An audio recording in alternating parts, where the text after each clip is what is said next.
Thank you all for coming. I know it's a long way to come here. We tried to choose a place in the middle of the world. So it means everybody has to travel a little bit. Okay? So, thank you for coming, and I know it's a long way, and I know it's a lot of money, and I know it takes some time. And I'm happy to come, happy to finish this book with you. This is called Lamrim, and it's the steps to the path to enlightenment. And I always tell this story. I was sitting with my wife and her mother many years ago, and her mother enjoyed reading books. And she asked me, Mike, she called me Mike. The funniest thing she used to say, when I'm driving, Mom will sit in the back, and she'd say, Mike, I said, what? You could drive a little faster. She's 90-something too, I think. She accused me of driving too slow. But she asked me, what's your favorite book in your life? And this is my favorite book in my life. And I love books, you guys know. And, we have saved 12 million pages of books. But this is my favorite book. And my teacher taught me this book 3 times.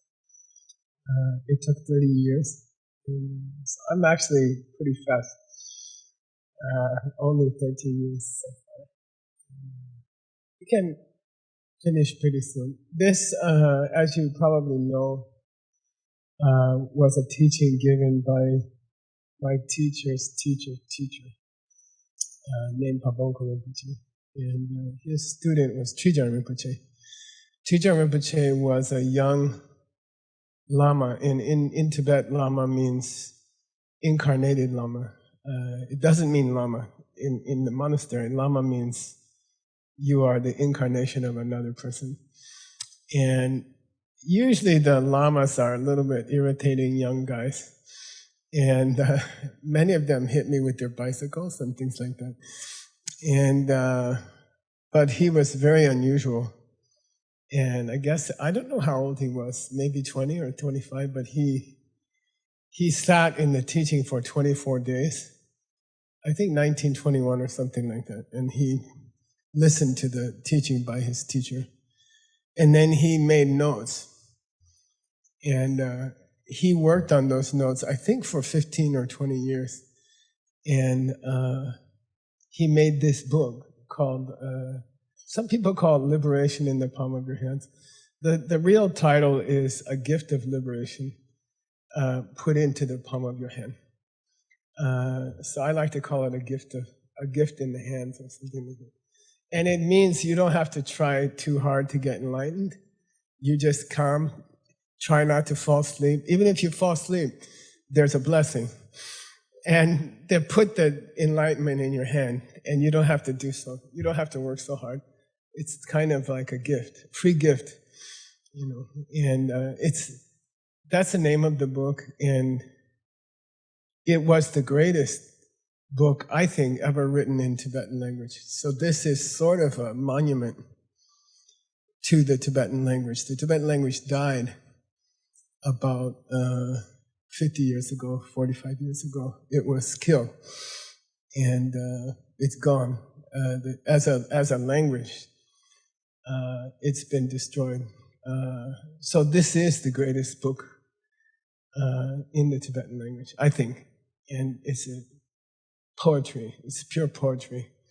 And so I like to, when I teach Lamrim, I like to read the Tibetan. I like to read it to you. And I know maybe you're not interested in Tibetan, but many people said that before, and I hooked them. So I think it's a blessing to hear this language. Linguistically, Tibetan is not related to any language in the world. It's a very strange language. If there's a tradition that says it dropped out of the sky, and I almost believe it. Like all of the languages we say from Iceland to Iran, they all come from Sanskrit, Greek, Latin. German, English. But this language is from somewhere else, from some other realm, and it's a beautiful language. So I hope you will get some seeds to learn it, and but don't feel pressure. Just enjoy, relax. This is the class where I also get to relax. I wear my usual clothes. I don't have to wear Seiji's suit, and I kind of enjoy myself. And I hope you enjoy yourself also. So just relax and enjoy. And I sat through 30 years of these classes, and it feels like we're not trying to finish a book. It feels like your whole life, for the rest of your life, I hope we can have Lamrim. So I don't have any idea to finish anytime soon. Okay, I'm not thinking we should finish and move on to the next thing. It's kind of, for me, I spent 25 years with my teacher in the same house, and he taught this book every week or something, and it was wonderful. And it's sort of a comfort to have someone to teach you the Lamrim every week or every month for your whole life. I think it's like going to the gas station in your car, and you run around for a week, and you go crazy in your job, and then you come back to the gas station called Lamrim, and you fill up your spiritual side. And then you run around again for a week, and then you go back to the Lamrim. So for me, it doesn't have to start, it doesn't have to finish, It's just kind of a comfort for your whole life. And I hope we can continue as long as possible. Tim mentioned, we started in 2010. We've been on it for 13 years. And we are 92% done with the text. And my plan, when I started this book 13 years ago, at the end of the book, they teach you meditation, shamatha and vipassana. They teach you how to meditate, and they teach you about emptiness at the end of the book, because it's the final two of the Bodhisattva's perfections. And I thought, because there's a tradition to meditate on Lamrim, every time you learn a few pages of Lamrim, it's tradition to meditate on it and try to incorporate it in your life and then move on to the next step. So I thought we should go to the end of the book and learn how to meditate. And then we go back to the beginning of the book, because we're supposed to meditate on each of the steps. And so when I started 13 years ago, I went to the end of the book, and I taught the last two perfections, meditation and wisdom. They are unusually short in this book. This book is 1,000 pages. And by the way, which is 8,000 pages in English. But I went to the end. It's kind of short. The section on meditation and on emptiness at the end, it's kind of short, because he had Tsongkhapa's Lamrim. And that was written about 500 years before this one. And that one's a similar pages. It's about 1,000 Tibetan pages, which is about 8,000 English pages. And in that one, the presentation of meditation and emptiness is extremely detailed. And it's one of the greatest explanations of emptiness and meditation in history. So I thought, when we reach that part, when we come back to the last two perfections, I will teach you from that book, from Tsongkhapa's Great Lamrim. And then that's going to increase the years, okay? Because that's about half of his Lamrim. That's about 4,000 pages in English, okay? So, and it's awesome. And so that's dessert. Okay, so we'll finish this book, and we won't do the meditation and the wisdom because I finished it already. And then we'll go to the Lamrim Chemo. And that will take, I don't know, that will take 5 or 10 years, I guess. Okay? And it's amazing. It's really fantastic. Okay? So we're about 92% done. We've been talking about Lojong, okay, which is how to develop bodhicitta, how to develop a love for all people, where you want to make them Buddhas. You want to make all people Buddhas. So we're in that section where they're talking about different ways to develop bodhicitta, the wish for enlightenment. That's where you want to become a Buddha so you can help everybody, okay? And he's been using a book from the Kadampa. So Kadampa, there's a modern Buddhist group called Kadampa. They took the name from some Buddhists 1,000 years ago. These were the early Buddhists in Tibet, first Buddhists in Tibet. Tibet was a non-Buddhist country. It was Bumbo, which is some kind of shamanism, very similar to the Siberia, some of the Siberian tribes, Tangut and Tengri, they call Tengri in Siberia. And these are special shaman teachings, and that was popular in Tibet. Then the Buddhists started to come over the Himalayas from India, and at the same time, India was attacked by people from the Middle East and Turkey, and Buddhism was wiped out in India completely. There's no Buddhists left in India. It was the motherland of Buddhism. It's where Buddhism started. But starting around 1,200 years ago, it was wiped out completely. And so it's like a guy jumping off a ship. Buddhism jumped off the ship called India and jumped into Tibet. And then it was destroyed in India. So, and the Tibetans didn't even have writing at that time. They just have yaks. And they are just, taking care of yaks. And they invented an alphabet, and they invented writing for their country. And they started to write down Buddhism. And they went crazy. The whole country went crazy. And they become the greatest Buddhists in history, I think.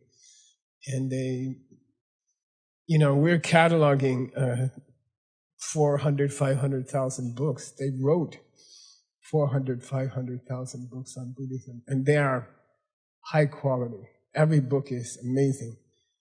Every book is like Shakespeare. It's unbelievable. 500,000, 500,000 books about Buddhism. Each one is different, and each one is amazing. And very, very accurate, highly accurate. So today we're going to study a teaching that was popular 1,000 years ago in Tibet. And it was brought to Tibet by Lord Atisha, who was born, I think, 982, so 1,000.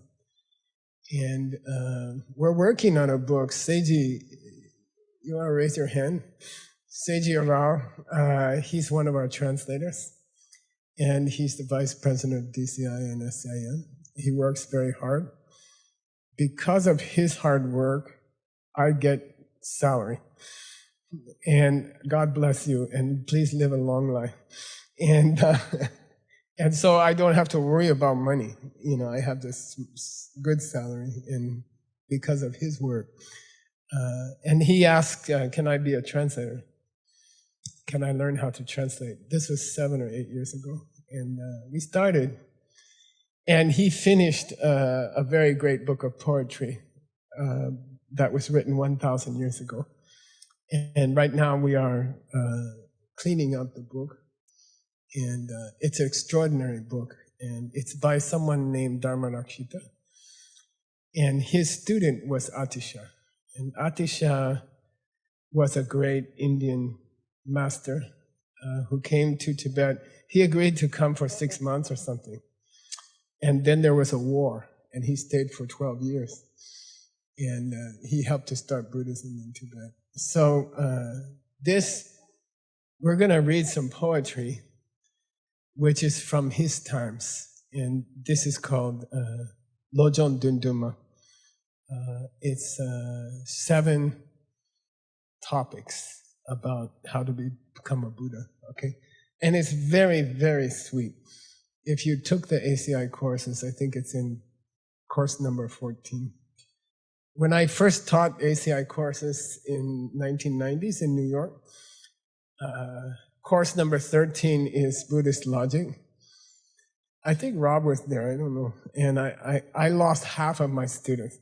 Half of my students quit, really. And I was a little bit worried about it, you know. So after I finished the logic course, I decided to do Lojong because it's so friendly. Lojong is so friendly, accessible, powerful, sweet, you know. So I started Lojong. And I taught this Lojong in that course. But he goes deeper. He goes much deeper. So we're about halfway through a book called The 7-Point Lojong. It's not really 7 points, it's 7 sections. And each section has maybe 20 ideas in it. And we're gonna continue through that. Okay? That's where we are. And I'll show the Tibetan on the screen. Where is the screen? Yeah.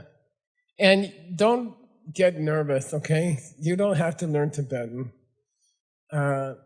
You know, many people said, I'm not going to learn Tibetan. Wordsmith said, I'm not going to learn Tibetan. Now he's the best teacher of Tibetan.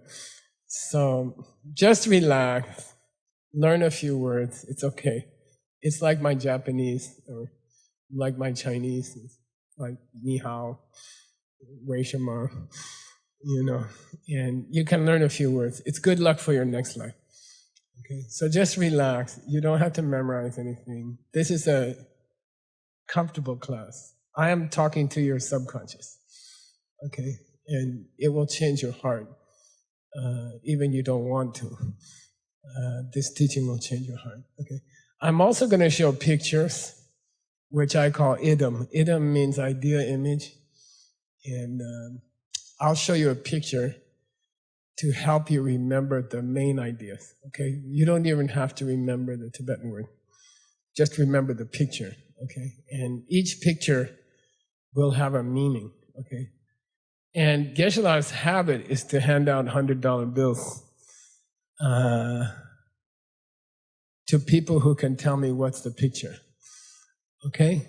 So just relax and, you know, try to remember what the picture means. Yeah, this is how I used to memorize the books.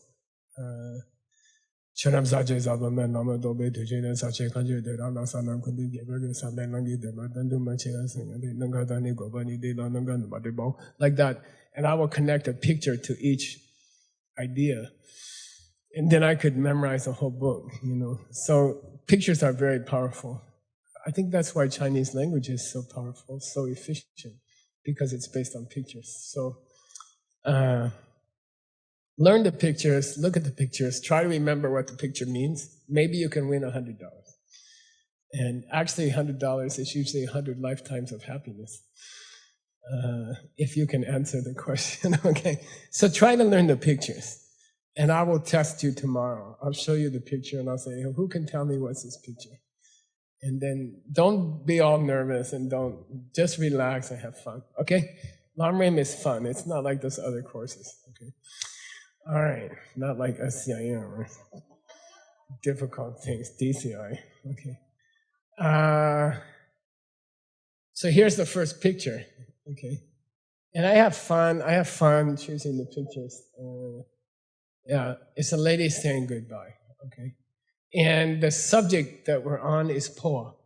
Okay? Powa means how to die well, okay? Dying well. And I'm not allowed to teach this stuff in DCI. I'm not allowed to teach this stuff in SCIM. I'm not allowed to teach this stuff much in YSI. I'm allowed to teach it in Lamrim, okay? And this is the important stuff, okay? So, how to die and how to move on, you know? And even if you're not planning on dying, trust me, everyone else didn't plan on dying either. But they die, people die. We will die. So you have to get ready and you have to know how to die.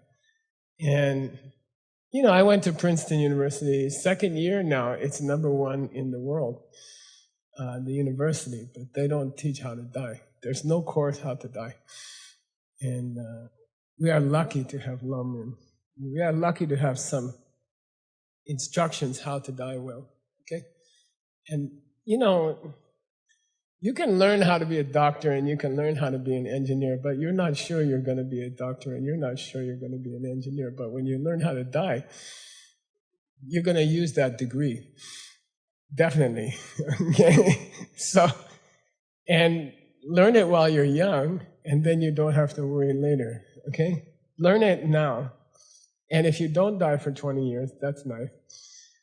But you might die tomorrow. So it's helpful. It's really helpful. And I taught many students who died, okay? You are younger. They were younger than you, okay? So, all right, here we go. She's saying goodbye. Let's go back to the Tibetan, you guys. Chirnakebu chungu tabuni. Go down, you guys, to the... Go down. Go past the bold. More. These are just my notes. There we go. Okay.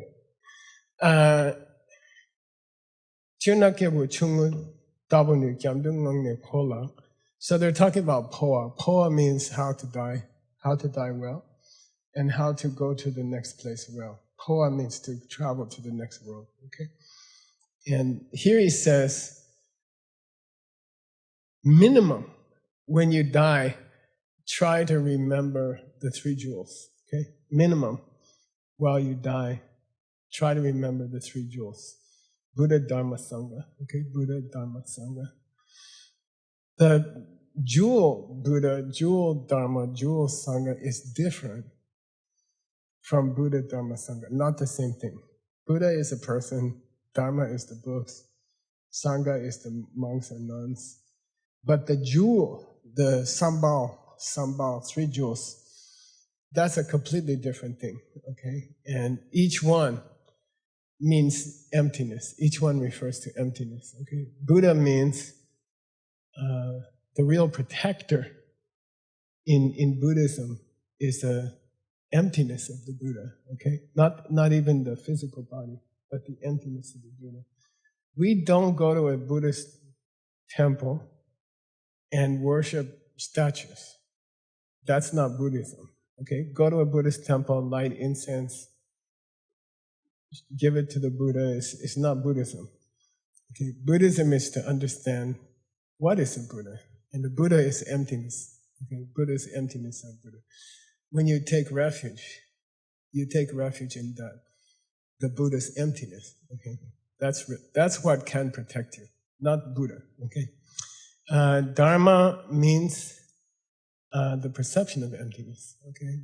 By an Arya. Who sees emptiness directly? That seeing is Dharma. It's not the books. It's not the holy books. It's not the translations. It's the emptiness. It's to see emptiness. That's Dharma. That's Dharma Jewel. Sangha? Anyone who saw emptiness directly. Okay, that's real Sangha. So we don't believe in Buddhism that you worship Buddha, or even the books are Buddhism. We don't believe that. It's the emptiness that the Buddha has. It's the understanding emptiness which is in the books. And it's the people who saw emptiness directly, touched the diamond world. They are real protection. Those 3 things are protection.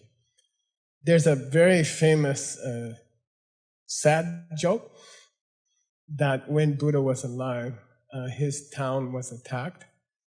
And many people said, oh, we have Buddha in our town. And they ran to the Buddha's house. And they grab onto the Buddha's clothes and they They hold on. And then the soldiers came in and killed them, holding the Buddha's robe, and just killed them. They tried to take refuge. They go for protection to the physical Buddha. It cannot help you. They all died. All those people died. Okay? What protects you is the emptiness of the Buddha, the emptiness. How to say it positively? All things come from seeds. All things come from seeds. That's protection. That can help you. That's sambhao. That's the three jewels. Okay? If you understand that, you're a Buddhist. If you don't understand that, I don't think you are a Buddhist. Okay? Once you understand about the pen, you're a Buddhist. Okay? I'm not allowed to teach Buddhism in many places, but I teach the pen. Okay, understand? And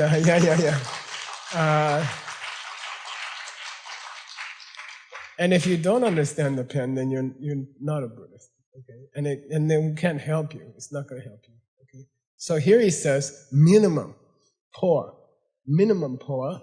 Kebu Chungo means minimum. Please remember the three jewels as you die. As you die, think about the pen. Think about emptiness. Think about seeds as you die. Minimum. Okay? Minimum means that will protect you personally. It will not help other people much.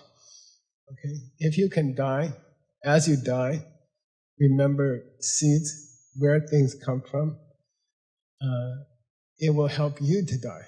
You will die better. You will go to a better place. Okay? Everybody wants to go to heaven after they die.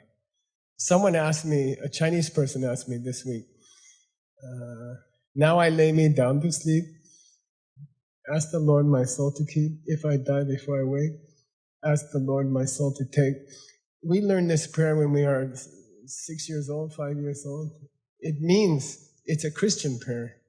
And our parents teach us before we sleep. And we have to recite it to our parents before we sleep.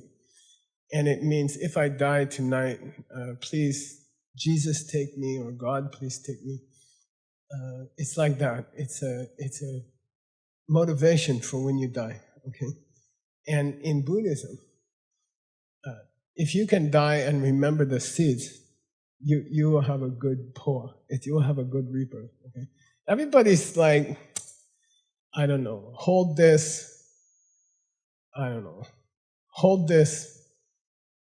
rock from holy place where Buddha was walking or something like that. And when you die, try to hold this rock or something. And that's not protection, okay? That won't help you much. Remember seeds. Remember about seeds while you die, and you will go to a good place. Everybody, they do mantras, Om Mani Padme Hum, Om Mani Padme Hum. Why are you doing mantras? When I die, I want to go to Amitabha's heaven. Forget it. Just remember the pen, okay? Om Mani Padme Hum never sent you to heaven, okay? Remember the pen and then die. Then you will go to heaven. If there's a joke here later, okay, about it. By the way, this book is, in the beginning of the book, the writer said, we went to the talk by my teacher. He taught for 24 days, all day. I think no pee-pee breaks. I don't know how he did it. He taught for 24 days, and we went. Sometimes we cry, sometimes we laugh, sometimes we fall asleep. But he's, this one is kind of funny. He says, just try to remember about the pen, or remember about seeds, and then if you die, you're safe. You will go to a good place. Yourself. If you have higher goal, if you want to help more people, then he says, Changsem Gom Shindu Powa Sogge. As you die, try to remember Bodhicitta. As you die, try to think, I would like to help all people in the world. Okay, I'm dying now, and I wish soon I can become Buddha. to help everybody. I wish that. And then die like that. Then that's a perfect Powa, okay? That's a good Powa. You don't need Vajrayana, Tantra, secret way. This is Vajrayana, okay? I want to help everybody. Die this way. And that's a good death. And you will go to a good place, okay? That's protecting yourself, okay? Okay. By the way, you won't remember all this until you get really sick. And then you will remember all this. I'm putting information in your mind for that day. You're going to forget it until then. When they put you in the hospital and the doctor's like, or your family's like, you're going to be fine, you know? And the doctor's like, then you're going to say, Geshe said something. In Kyoto, I remember. You know, so it's good to have the information in your mind, and when you need it, you can use it, okay? Hopefully you don't get hit by a car quickly. You have some good cancer, slow cancer, and you have time to remember everything, okay? It's better. It's really better, okay? All right, next picture. This is a nice picture of my wife. She's wonderful. She's saved my life. And we like to go riding on the beach, and we have special bicycle to go on the beach. And this one's called, well, I'll teach it to you first. Dakshin du duluk menyamna. So, how do I get to a Buddha paradise after I die? You know, what should I do as I die? Okay. Nyamna, de ngepa yete. There is a way. You can send yourself to a Buddha paradise as you die. You can do it. You just have to know how. Okay. Chekawa dakawa dakar ne la cheparda urshom. So Chekawa is the author of the 7-point Lojong, okay? One of the Kadampas. He didn't write it, he wrote it down for the public. Before that, it was kind of secret. And Atisha learned it in Indonesia. So there are some cool people from Indonesia. Okay? Surabaya mostly. Okay? So Chekawa, he was the first person to publicize it. But Atisha learned it in Indonesia from Suwana Dvipa Guru, whose name was also Dharmakirti, but that's a different Dharmakirti. Okay. So anyway, Chekawa, da means he was ready to die. He was dying. And Nela Chupa, he wanted to go to the hell realms. It's a very funny story. So the person who wrote the book that we're studying this week, who wrote that, he said, when I die, my goal is to go to the hell realms, okay? And I'm going to help people there. He made a plan like that. Daka Nyena, when he was getting ready to die, he made some final offerings. Chupa la Ursham, he tried very hard to make offerings.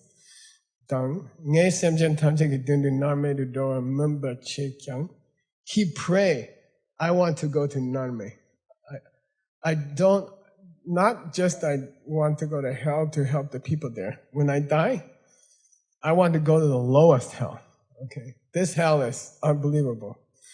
Narme means, I don't know, it's like someone stabbing you with a knife all the time, no break. Narme means not even 2 minutes break. It's like stabbing you with a knife or burning you. And he prays to go there. He's praying to go there because he will help the other people. They say Lord Buddha got Bodhicitta in the hell realms. They say Lord Buddha got his Bodhicitta in the hell realms. Okay? So Chekawa's like, I hope I can go to hell. I hope I can go to hell. The worst hell. Mamba Che Kyang. Then when he was dying, he's like, you know, and the students are, you okay? Oh, you okay? No, I'm not okay. And they're like, I said, a lot of pain? Are you in a lot of pain? No, I'm not in pain. What's going on? I want to go to hell. What's going on? I keep going to Amitabha's heaven. I don't want to go there. And he got very angry. He's very upset. I don't know. Every time I want to help people, then the karma is I start to go up to the Amitabha's heaven. And he's angry. He's very upset. Okay, so don't try not to have too much love when you die. Okay, try to be angry or jealous, and then you can go to help people. Okay, and he went to the heaven. He went to Amitabha's heaven. He was very upset. He's like, okay, because he wants to help the people in hell. Okay, so that motivation, Powa, that's real Powa. Che Kyang Mindora means he wasn't able to go to the hell. Takshingi Nawa Shar Chung. Instead, he just could see that he's going to go to the heavens. He's going to go to the Buddha paradise. Okay, Dakshin Shar Chung Suwandang. Geshe Potoe Kyang Deshin Zetsu. There was another Geshe. Geshe started about 1,000 years ago, and there was one named Potoa, and he also did the same. Okay. My main need would say there was a case where there was a mother and a daughter who were dragged away in the river. They fell in the river, and the river they were drowning in the river. Yike Pensen Sansambo Kepe, and they each tried to help the other to survive. Each one tried to save the other one. Okay, so each one's trying to hold up the other one. Okay. Sambokeni, then because their last hope was to help their family person in person, they both went to the Buddha paradise. Okay, and it's a very sweet story. Mom's trying to save the daughter, push her towards the land. Daughter's trying to save the mom and push her towards the land. And because each one is trying to save another person, they both have to go to the heaven together. Okay, so that's dying with a higher motivation. Okay, to die with a higher motivation. Okay, next picture, you guys. Yeah, and by the way, if you so when you see that picture of my wife, can you go back? It means sometimes you want to help people. If you want to help people in suffering, that karma will push you to really beautiful places. Really, really beautiful places. Okay? Even you don't want to go, it will push you. So when you see this picture, I want you to say, oh, Geshe was trying to go exhaust himself at some program, and instead he was forced to go to the beach and ride on the bicycle with Vajrayogini. Okay? All right? Okay, so when you see this picture, you're going to say, oh, those people who try to help other people, accidentally they go to heaven. They don't want to go. Okay? The picture before that was, when you say goodbye, at least try to remember the three jewels. And if you can remember trying to help all people, then that's a good way to say goodbye. So tomorrow you can make $100 if you remember. Grandpa's very easy. I mean, I give $100 if you're even close to the right answer, right? Okay, so just remember a little bit. Okay, you can get rich this way. Ask Ward Smith. How do you think he support all these girls? 4 girls, right? Lydia's a girl. Okay, yeah. All right. That's a hikdam pet serve poala. Let's go to the. Oh, I'm sorry. Oh yeah. Okay. Yang loke chase koa teng chita. Koa means in Tibet. There's many rivers everywhere because that's where the Himalayan mountains are. So the snow melts a lot, and you can walk half a mile, you will hit a river. all the four great rivers of this world come from the Tibetan mountains. Mekong, the Yellow River, the Ganges River. These rivers all come from the same place. So you can't, you go a little place in Tibet, you hit a river. And they did not have bridges. So they had Powa. Powa means you take tree branches and you make a frame, and then you take a yak skin and you make a little boat. And they're very powerful. They're very strong. You can put a horse or a couple horses on one and get them across a river. That's called Powa. How did I learn that word? I learned all my Tibetan from my teacher, my dear teacher, Ken Rinpoche. And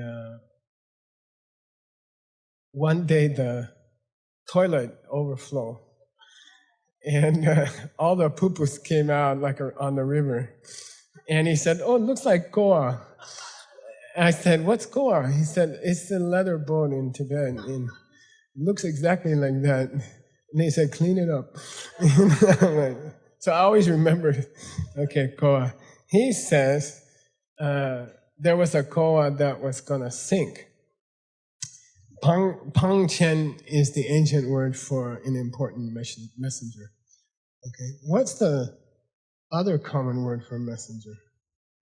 Ponya, Ponya, which means your tantric partner. Okay, messenger. Pangchen is another word for the same thing. Pangchen. Okay, Pangchenpa, and he sacrificed himself. He decided he will jump into the river and he will die, so the koa will get lighter and the other passengers will survive.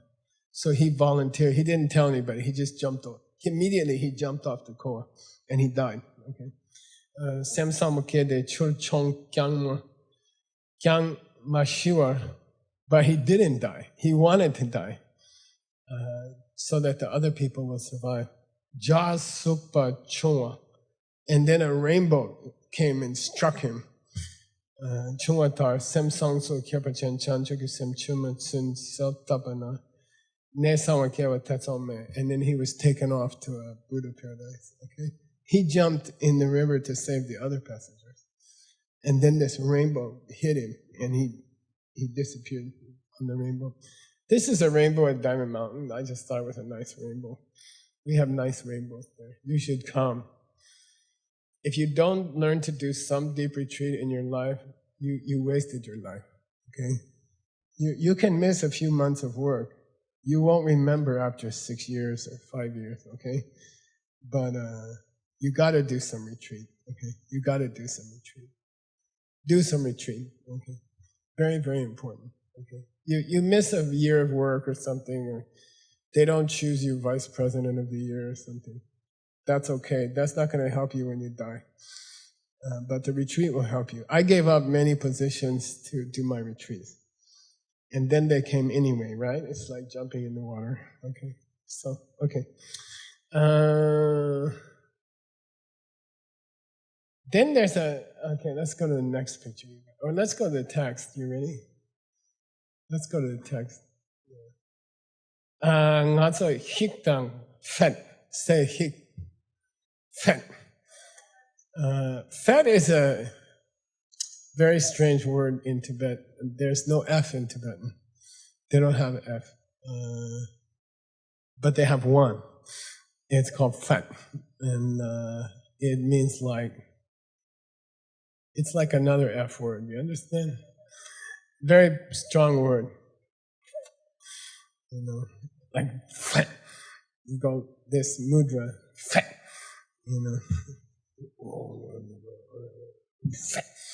And then fet means boom, you know. And there's a tradition in some Tibetan traditions, when you die, if you go fet, fet, fet, fet, you will go to a good place. Right? It's called hick. Then somehow you go to a holy place. Do you think it will work? No, it's nothing to do with your motivation, right? I mean, you can kill somebody and say, hick, hick, fat, fat. You know, the word not going to take you to heaven, okay? But there's some traditions in Tibet. Mistake is mistaken, and they say, "Oh, just say fat, fat." And if it's possible to go to a Buddha paradise because you said fat, fat, then Buddha won't teach so many sutras. We just have one sutra called the Fat Sutra. Fat, fat. You know, it's funny, you know, and they say, oh, it's secret, you know. Just say fat, you will be born in an Amitabha's paradise, you know. So if that's true, why didn't Buddha teach everybody? You know, it doesn't make sense. You know, Buddha wants everyone to go to paradise. If you can just say fat, fat, and it takes you to the paradise, then why come to Lamrim? Why there's 300,000 scriptures, you know? If just everybody can learn hik and fet, and it doesn't make sense, and it doesn't. It doesn't make sense. It's not true. Okay, they're cheating people. It's like terrible, terrible. I call it selling fire extinguishers that don't work. It's like if you're a very bad person and you have a fire extinguisher company and you know they don't work, but you sell them to everybody. And then when there's a fire, they like, you know, and then they die or it hurts them. You see what I mean? To teach people, oh, just hik, fet, fet. You know, it's like selling fire extinguisher that doesn't work. It's mean to tell people that. It doesn't work, okay? All right. It's a little bit harder than that. So, Fet Sewe Pola Gang Cher Che Kyang. I know you guys are interested in the Fet. Poe Tak Timbala Tsachewer. And it's true that some people who did a lot of picture, if you do a lot of yoga and you move your prana, sometimes you go fat, or you know, the prana will move. It's like burping, really. Okay, fat or fat. And he says, look, some people do yoga. Did it happen to you? I don't know. When I stretch certain muscles, when I do my yoga and I stretch the back, did you see me, Rob, in the gym? I'm like burping. If I stretch certain muscles, they open, and the wind comes, and I'm like, blah. My wife doesn't like it, but that's just chi, that's just lung, that's just prana. It's not some spiritual thing. It's just physical thing. It's like your stomach when you're hungry. It goes here, fat, here, fat. It's not gonna help you, okay? Your stomach's not giving you a secret mantra. It's just hungry, okay? So it's just a natural sound that comes out of your body, okay? And don't think it's something special, and it's not gonna help you. You know, don't waste your time. When you do yoga, you release prana, and sometimes you will burp or you will fart. And that's very good for you. The prana's moving, but it's not going to take you to heaven. Okay, all right. So you cannot reach heaven by farting. Okay? Ask your wife. She'll let you know, especially in the bed at night, right? Okay. Sometimes it happens. All right. Hik mang de jangna. Chizu du potak tumba sok jumade. Lungi chul yimba. Lungi chul, if you're interested in yoga, lungi chul is a good expression. Can you show the Tibetan again? Lung means prana. Chul means movement of prana. What do you call it? Adventitious movement of prana. It's just like a burp or a fart or something. The prana jerks and it moves. It's called chul. And chul kor is the ancient word for yoga asana. And it means machine. It means the machine of the body. Yantra in Sanskrit. Yantra, not tantra, but yantra. And it means the machine of the body. So chul here means, look, there's going to be some spontaneous movement of the prana inside of you. but that's not an enlightened thing, and you're not going to heaven or something. It's the same as burping or farting, which is, by the way, it's a healthy thing when you're doing yoga. It's moving, prana's moving. So be, if you're in a group of yogis that you know them and you know each other, it's fine. Sweating, farting, burping, these are all healthy for your body during asana practice. During asana. When you sweat, a lot of poison comes out of your body. That's why you sweat. So if you sweat a lot, you're lucky. Okay? Sweat was invented by the body to carry toxins out of the body. So it's a good thing. Okay, lungik chu. But he says here, truly, look, it's just a boop of the prana. Prana boop. Boop. Don't get excited. Okay? And if you really want to go to Amitabha's paradise after you die, the main way is to pray for other people when you die. Okay, the main way is to pray for other people when you die. Okay, that's a trick about dying. Tim, what time I go to? 5:15. Do I do Q&A? Okay, I'll start a Q&A in 7 minutes. Okay, I always tell people you have 3 choices. Number 1, if you're a good person, you ask me something to do with this class. Secondly, if you're not such a good person, you can ask me any personal question. I don't care. Okay? And I heard every question in the universe. I didn't hear a new question for 20 years or something. Okay? So any terrible question about your personal life, we're all friends. We all have the same problem, but we don't want to talk about it. And you can ask me personal questions. I don't have any problem at all. I'm fine. Any question is fine. If something's bothering you, or you have a personal challenge in your life, or your marriage, or your family, or something, I'm happy to talk about it. And we don't talk about it outside the room. Am I right? We don't say, "Oh, Maria had this problem. Did you know?" Okay, agree? We don't talk about other people's problems. So give people the freedom to ask a personal question. Okay?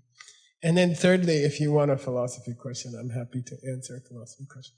Personally, I like all questions. So I don't really care. So it's fine to ask me about the class, fine to ask me about your personal life, or it's fine to ask me about, some weird emptiness question like Peter Murrow asked. Okay? So that's why he's a good teacher. Okay. Okay. He said, don't, it's not a big deal if your body makes some weird noises when you're doing yoga, and that's not connected to dying well. Okay. Next picture. Okay. And, we're going to talk about closing the door. And it's called Ngensong Gikego Kik. Ngensong means animal rebirth, hungry ghost rebirth, hell rebirth, 3 lower rebirths, okay? Go kick means to close the door or slam the door. So the picture, if I ask you tomorrow for $100, what's this picture? You're going to say, close the door to the lower realms as you die. As you die. There's certain things you can use.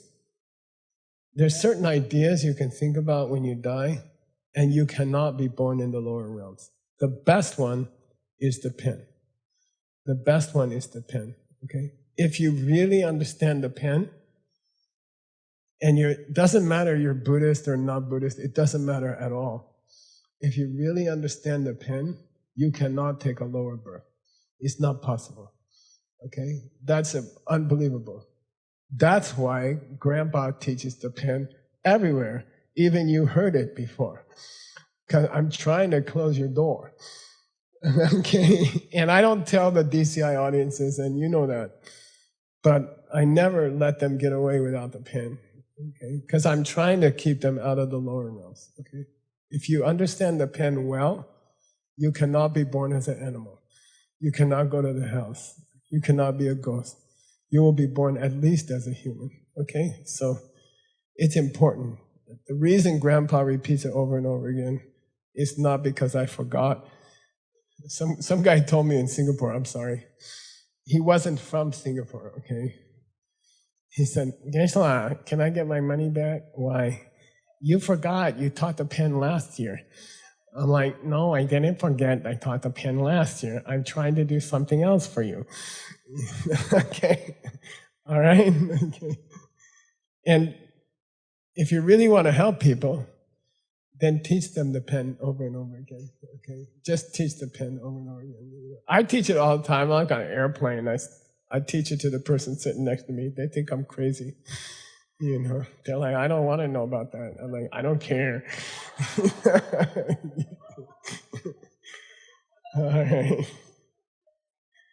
No, imagine you save someone from going to hell in 2 minutes on the airplane. That's pretty good. One lady sit down next to me, and I'm like, how can I teach her the pen, you know?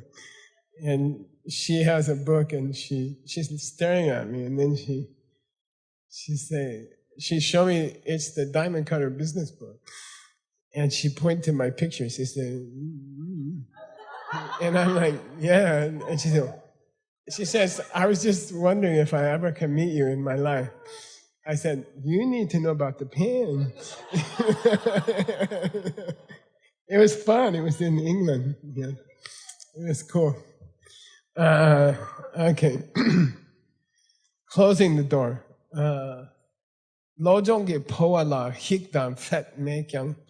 When you do your Powa, when you die with Lojong, when you die with these instructions about how to be a good person, okay? Powa la mekyang, you don't go and you don't go fat, okay? But sabshe means it's much more deep than those weird tantric things that some people teach, okay? Like, what do you call what's it called? Shakya Chumbo, Mahamudra, or stuff like that. Weird stuff. Mahamudra, what's the other thing? Dzogchen, all that stuff, forget it. Just forget it, okay? Teach somebody to love other people. That's the best tantric way to get to a good rebirth, okay? Care about other people, take care of other people. Okay? Pray for other people as you die. It takes discipline. You have to do it a lot. Okay? Sabshe di yinbe, Powa shen nyam selangkyang, chikang en sam kego kek, mi kek, tetsom ye. Tetsom ye, kek mi kek tetsom ye means, if you do all those other things, hik, or fet, it's not sure whether you are closing the door to the lower realms or not. It's not certain that you will succeed with all those weird things like Dzogchen and all these other things. You don't need them. They're not going to help you. They might work and it might not work, so don't use it. Okay? All right.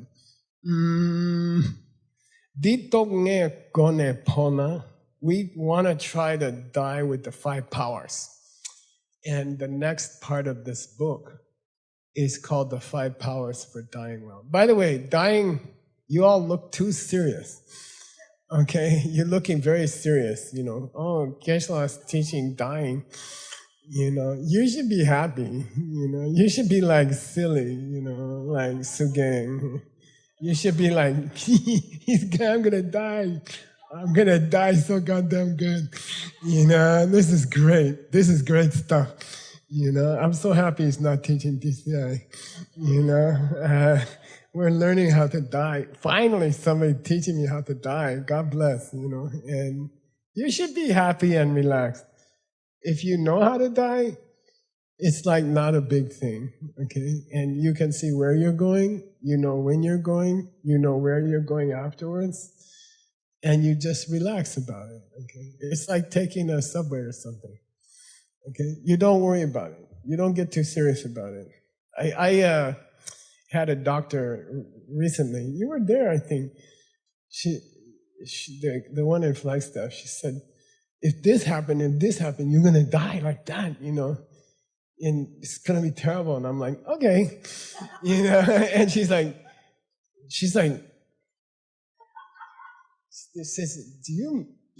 she asked me, she doesn't know what I do. She doesn't know my occupation. She says, do you meditate? And I said, a little bit. And she's like, you don't seem scared, Okay? So, should be relaxed and happy. If you don't learn how to die, you should be nervous. If you learn how to die, you should be relaxed and have a good time before you go. And, okay, I'm going to go, I'm taking the bus. And I know where it's going, and I know what to do, and I'm okay. And then you should not be so serious in this class. Okay? All right, questions. And I feel better if Tim choose. Do you feel comfortable, Tim, to choose the questions? Okay.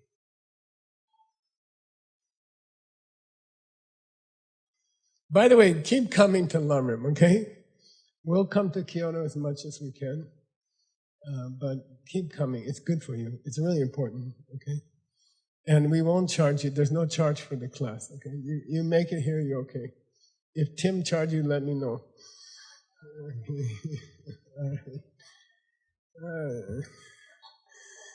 Okay. Welcome. Oh, my phone's not working, I think. Ivan. Yeah, that's okay.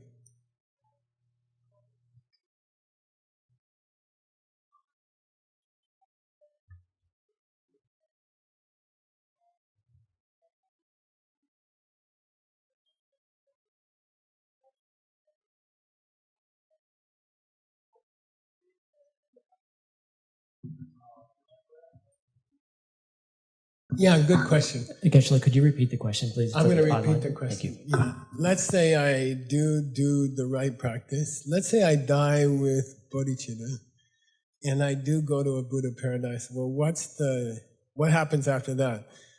Normally, do you stay there until you become a Buddha, or do you have to come back here and suffer some more, and then go back to Buddha paradise, and then learn some more, and like that?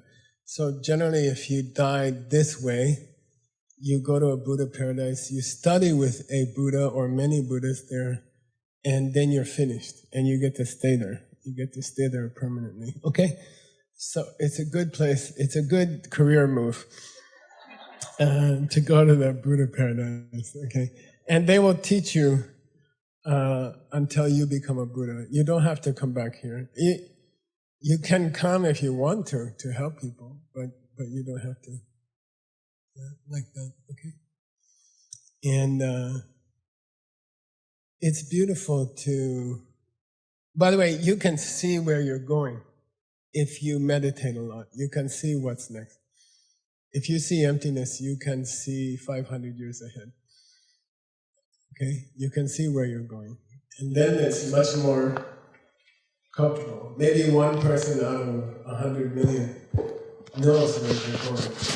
And they don't feel nervous, and they don't feel scared, and they're fine. Everything's fine. You know where you're going.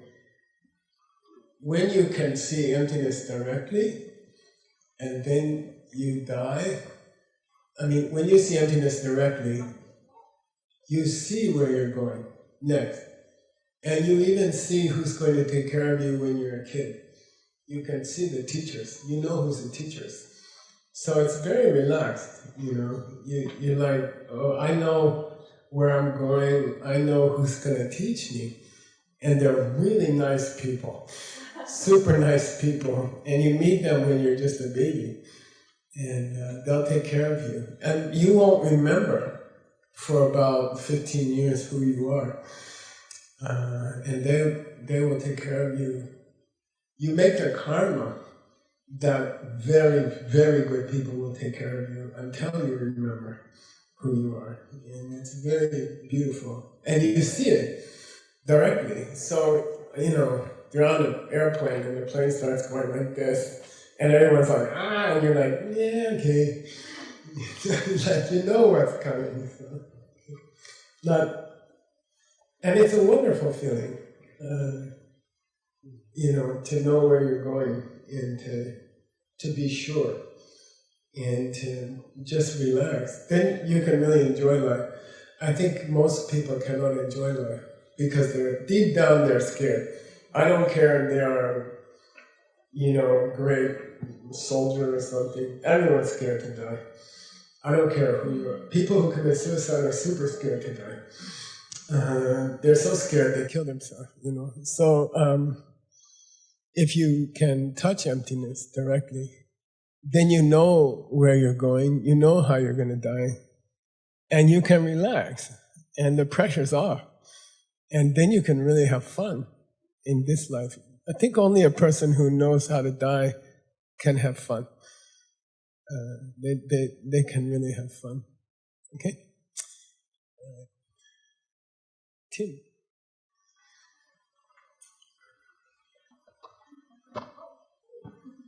Thank you. Thank you, Geshe Michael, for teaching us. It was so fun to be at your wedding. Thank you. She looks so beautiful. Oh my God. Thank you.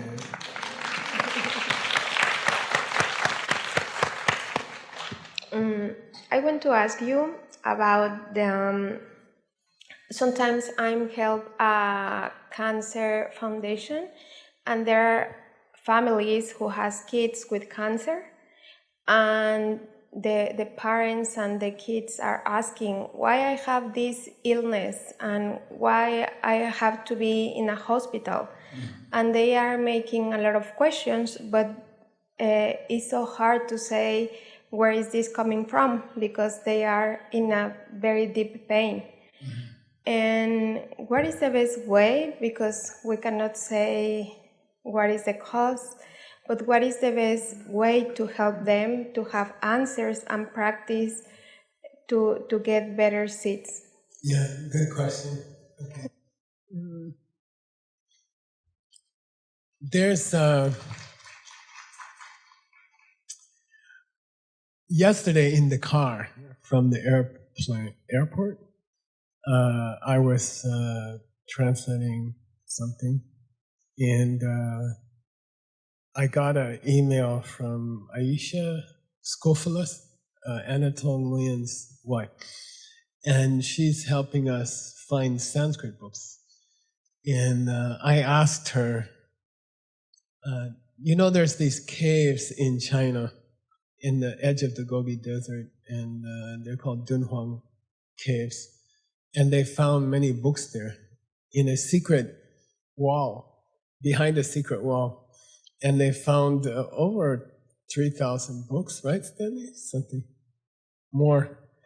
And I was curious what those books are.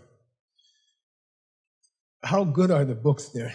I was curious, did the guy who put the books there 1,400 years ago, did he know what he's doing or not? I was curious, and I asked Aisha to make a list. And it's very hard to find a list because all the books were stolen by different governments. The British government stole a lot, the French government stole a lot, the Russian government stole a lot, the American government stole a lot. And it's very hard to even find out the names of the books. And she worked hard, and she found almost all of them. And she made a list. And I was checking the list, and I was like, whoa, this guy knows what he's doing. I don't know who's this guy in the cave, but he really knows what he's doing. And there are 8 levels of teaching there.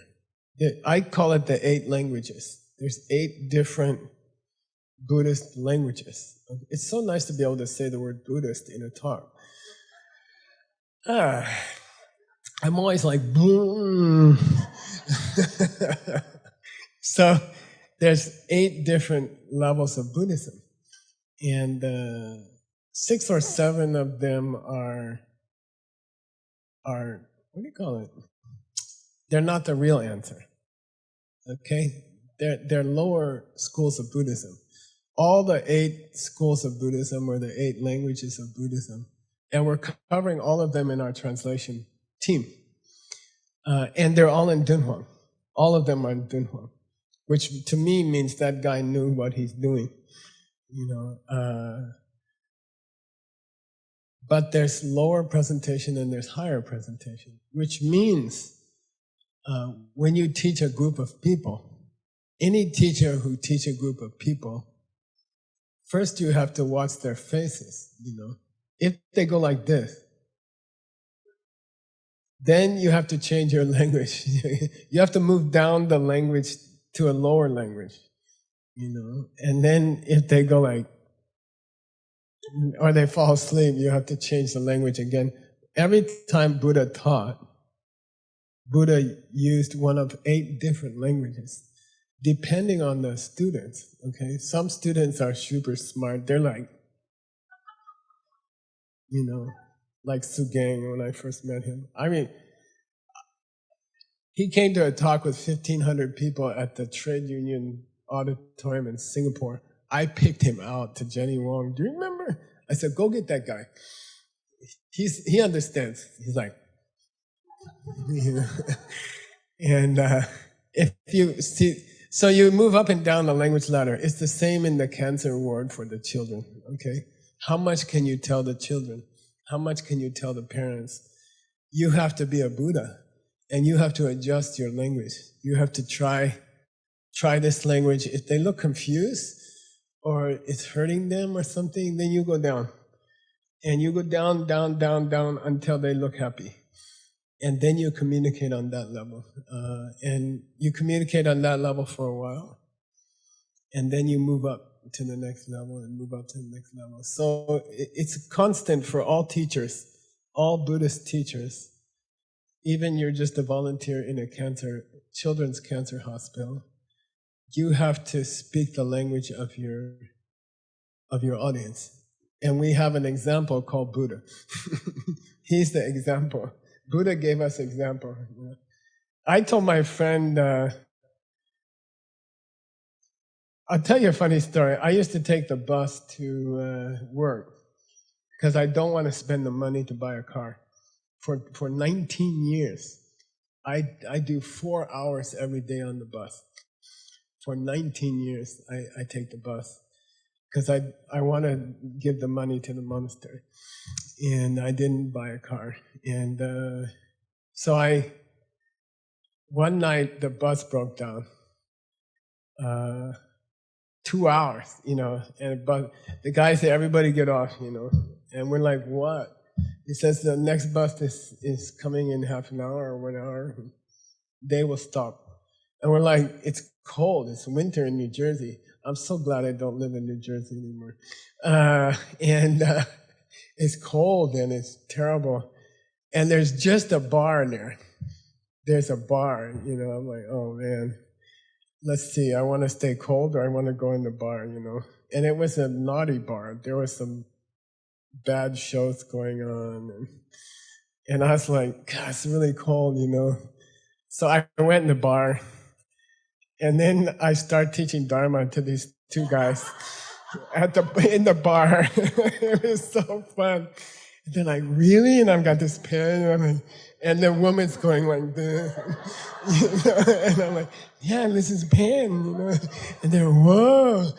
And then I thought, I have to drop down immediately to Abhidharma language, Like, ding, ding, ding, ding, ding, ding, ding, So use the language that they can understand. And I think it's very important. My teacher taught me you have to respect their parents' wishes.